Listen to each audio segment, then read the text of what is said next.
What's a fucked up thing that your ex did? When I was like 16, I was dating this kid, and he went to like his grandma's house in Texas or something.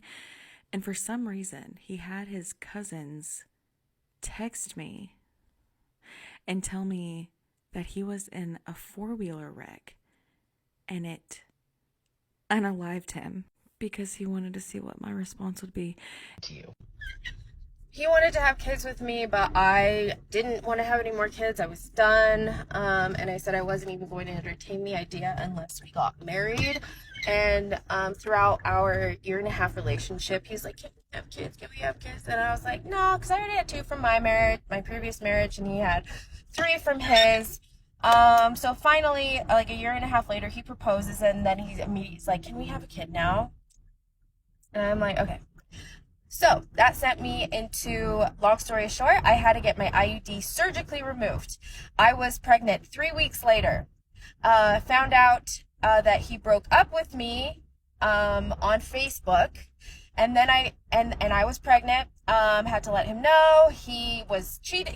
I found out he was cheating on me with a meth addict. She got pregnant. Our kids are 8 weeks apart. He cheated on her. Okay, this was made for me. So one day me and bro get into an argument. He leaves the room and goes into the bathroom. Remind you, we're in a dorm, so I can hear everything that's going on in the bathroom. So first he flushes the toilet. Don't forget that he flushes the toilet. Okay, so I hear bro dry heaving like he throwing up or something. So I'm like, okay, hold on, let me give him some time. And then he takes too long to come out, so I go in and check on him.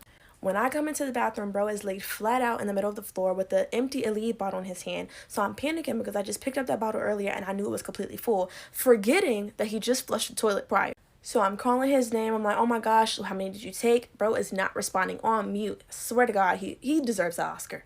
After a few minutes of trying to get him to respond, I call his mom and I tell her what happened. And the first thing that this lady says to me so calmly, she says, well, what did you do to him? Y'all, that whole night was so traumatic. I can't even recall how he got up off the floor, and he's well and alive. Nothing happened. I mean, I think the real question is, do we have the time? Or like, which ex? No, but really, I feel like I win this one. After 2 years of marriage, I found out that my husband was banging a 19-year-old for 6 months, while gaslighting me into thinking I was fucking crazy, as I worked my ass off in therapy doing everything to save our marriage. That's not all. After I wrote a best-selling book about all of it, I found out about all the other women who contacted me besides the 19-year-old. But wait, there's more. In response to the book's success, he illegally hacked into and disabled my social media. So you really could say I survived a narcissist and got the t-shirt. And then there was the man after my husband, the one who I fell madly in love with, introduced me to his mother, told all of his friends I was the one. He even invited me on a romantic month-long trip to Italy with him, knowing that I was fresh out of a divorce. It was a fairy tale until he dumped me 48 hours before the plane ride. So I went by myself, had an epic fucking adventure, wrote a book about the whole thing that's now helping women around the world heal, and became a podcast. I can tell you, it doesn't feel good to have too many to choose from. There was the one that stole my car. He hospitalized me a couple times because of his daddy issues. When my ex got another woman pregnant at the same time as me, and we had our children 6 weeks apart in the same hospital. But I think I'm going to go with this one. In my 6th month of pregnancy, my ex-husband decided that he changed his mind and we had enough children, and that he found a doctor in San Francisco that could take care of everything for me. And over a phone call while he was flying, told me that I had to choose between the baby or him, and that he'd call me back. Back then, we could call the operator and change our number because of harassing phone calls. My son is 30 years old, and he's an amazing person.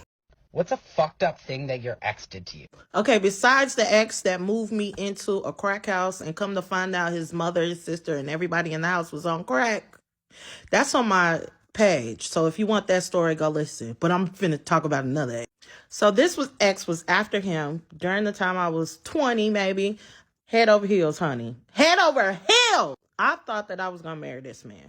Now, our biggest issue was that he didn't spend as much time with me as I thought he should have. He used to disappear on big events. Like, we were supposed to spend my entire birthday together, and he disappeared for a whole day on my birthday. So I used to always think, like, I know you messing with somebody else. It got to be somebody else, whatever. All of a sudden, this girl got my number, and she started playing on my phone. One day, she called my phone with her name, because I knew her name, and his last name. And I picked up the phone ready for a fight. Oh, you crazy bitch. I can't believe you changed your phone to have his last name. Blah, blah, blah, all this. She's like, we're married. Tell her. And like basically gave him the phone. And basically they were on the phone telling me that they were married. But I was in a whole fucking relationship with this man. And then after that, the wife tries to get me. Okay, that's too much. Yeah, so basically my ex got married while we were in a relationship. Crazy.